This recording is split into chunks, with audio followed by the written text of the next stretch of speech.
Hi friends, welcome back to அமீஸ் kitchen. இன்றைக்கி நம்ம சேனலில் என்ன பார்க்க போகிறோன்னா, சிம்பிளாக மட்டன் சுக்கா எப்படி செய்யலான்னு பார்க்கலாம் வாங்க. இது ரொம்ப டேஸ்ட்டாக இருக்கும், அல்டிமேட்டாக இருக்கும். இந்த மாதிரி நீங்கள் ஒரு டைம் ட்ரை பண்ணி பாருங்கள். அதுவும் சிம்பிளாக வீட்டில் இருக்கிற இன்க்ரீடியன்ட்ஸ் வச்சு எப்படி செய்யலான்னு பார்க்கலாம் வாங்க. அதுக்கு நான் இன்றைக்கி ஒரு 1/2 kg மட்டன் எடுத்திருக்கேன். அதை நல்லா வாஷ் பண்ணி எடுத்துகிட்டு வந்துட்டேன். இப்போ வந்து ஒரு ப்ரெஷர் பேனில் வந்து ஆயில் நான் சேர்க்கல, ஆயில் சேர்க்காமல் மட்டனை மட்டும் சேர்த்துருக்கேன். வாஷ் பண்ணி சேர்த்தாச்சு. இப்போ ஒரு 2 டேபிள் ஸ்பூன் அளவுக்கு இஞ்சி பூண்டு பேஸ்ட்டும் சேர்த்தாச்சுங்க. அப்புறம் ஒரு 1/4 டீஸ்பூன் அளவுக்கு மஞ்சத்தூளையும் நம்ம வந்து சேர்த்துக்கலாங்க.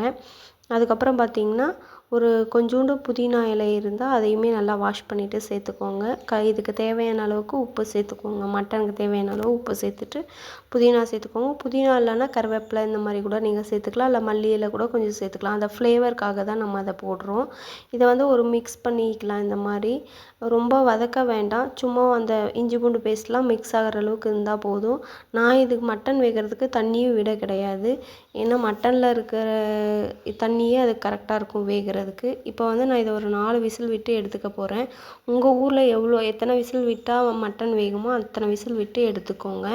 இப்போ வந்து அதை வந்து எப்படி தாளிக்கலான்னு பார்க்கலாம் வாங்க. அதுக்கு வந்து முதல்ல நான் ஒரு வானல் வச்சுருக்கேன். அதில் ஒரு கொஞ்சோண்டு ஆயில் சேர்த்துக்கிறேன். சேர்த்துட்டு அதோட ஒரு 1/2 டீஸ்பூன் அளவுக்கு கடுகு சேர்த்துக்கலாங்க. சேர்த்துட்டு இதே சமயம் வந்து ஒரு 4-5 பெரிய வெங்காயம் வந்து பல்ஸில் விட்டு எடுத்துகிட்டு வரேன். பாருங்கள், இந்த மாதிரி கொரப்பாக அரைச்சிக்கணும், ரொம்ப நைஸாக விடக்கூடாது. அதையும் சேர்த்து இந்த மாதிரி பொன்னிறமாக வதக்கி விட்டுக்கலாம். இப்போ வந்து ஒரு 4 பச்சை மிளகாய் வந்து 2ஆக கீறி அதையும் சேர்த்துக்கலாம். கொஞ்சோண்டு கருவேப்பிலை சேர்த்து இந்த பச்சை மிளகாய் வதங்குற வரைக்கும் வதக்கி விட்டுக்கலாங்க. ஒரு 2 தக்காளி வந்து அதையுமே பல்ஸில் விட்டு எடுத்துகிட்டு வந்திருக்கேன். அதையும் இப்போ சேர்த்துக்கலாம். சேர்த்துட்டு இந்த மாதிரி நல்லா கிளறி விட்டுக்கலாங்க. அவ்வளோதாங்க. இது நல்லா பச்சை வாடை போகிற வரைக்கும் கிளறி விட்டுக்கலாம். இப்போ வந்து மட்டன் வந்து வெந்துருச்சான்னு சொல்லிட்டு ப்ரெஷர் ரிலீஸ் ஆகிடுச்சு. பாருங்கள் எப்படி எந்த அளவுக்கு வெந்திருக்குன்னு சொல்லிட்டு.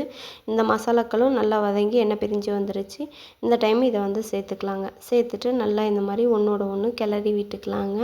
இப்போ வந்து அந்த மசாலாக்கள்லாம் இந்த மட்டனில் பிடிக்கிற மாதிரி இந்த மாதிரி கிளறி விட்டுக்கலாம் ஒரு 2 நிமிஷத்துக்கு. இப்போ வந்து தேவையான அளவுக்கு கொஞ்சோண்டு தண்ணி சேர்த்துக்கலாங்க. அந்த மசாலாக்கள் பிடிச்சு வேகிற அளவுக்கு சேர்த்துனா போதும், அதிகமாக சேர்க்க வேண்டாம். இப்போ வந்து உப்பு காரம் எல்லாம் கரெக்டாக இருக்கான்னு பார்த்துக்கோங்க. அதுக்கப்புறம் பார்த்தோம்னா நம்ம என்ன சேர்க்க போகிறோம்னா, இதை வந்து ஒரு 10 நிமிஷம் வந்து நல்லா இந்த மாதிரி கொதிக்க விட்டுருக்கலாம். கொதிக்க விட்டு நான் வந்து மட்டன் பொடி சேர்த்துருக்கேன், கடையில் வாங்கினது தான் சேர்த்துருக்கேன். மட்டன் பொடி சேர்த்து நல்லா இந்த மாதிரி கிளறி விட்டுக்கலாங்க. ஒரு 2 டேபிள் ஸ்பூன் அளவுக்கு சேர்த்துருக்கேன். உங்களுக்கு எவ்வளோ தேவையோ அந்த அளவுக்கு சேர்த்துக்கோங்க. உங்களுக்கு காரம் எந்த அளவுக்கு தேவையோ அந்த அளவுக்கு சேர்த்துனா போதும். இது எல்லாமே நல்லா பிடிச்சு வேகட்டும். அவ்வளோதான். உப்பு காரம் எல்லாம் கரெக்டாக இருக்கான்னு பார்த்துட்டு மூடி வச்சுருங்க. நல்லா இது வெந்து நல்லா இந்த மாதிரி கிளறி வர்ற வரைக்கும் விட்டுக்கலாம். அடி பிடிக்காமல் கிளறி விடுங்க. ஆயில் பிரிஞ்சு வந்துருச்சு பாருங்கள். அவ்வளோதாங்க. ரொம்ப டேஸ்டியான மட்டன் சுக்கா ஈஸியாக சிம்பிளாக ஒரு வீட்டில் இருக்கிற பொருளை வச்சு செய்யலாம். ரொம்ப டேஸ்ட்டாக இருக்கும். இது ரொம்ப எல்லோரும் விரும்பி சாப்பிடுவாங்க. இந்த மாதிரி நீங்கள் ஒரு டைம் ட்ரை பண்ணி பாருங்கள். அதுக்கு முன்னாடி நம்ம சேனலை சப்ஸ்கிரைப் பண்ணலன்னா சப்ஸ்கிரைப் பண்ணிக்கோங்க. அவ்வளோதாங்க. இப்போ வந்து லாஸ்ட்டாக ஒரு மல்லித்தலை தூவி இறக்கிட்டோம்னா அவ்வளோதாங்க, முடிஞ்சுதுங்க.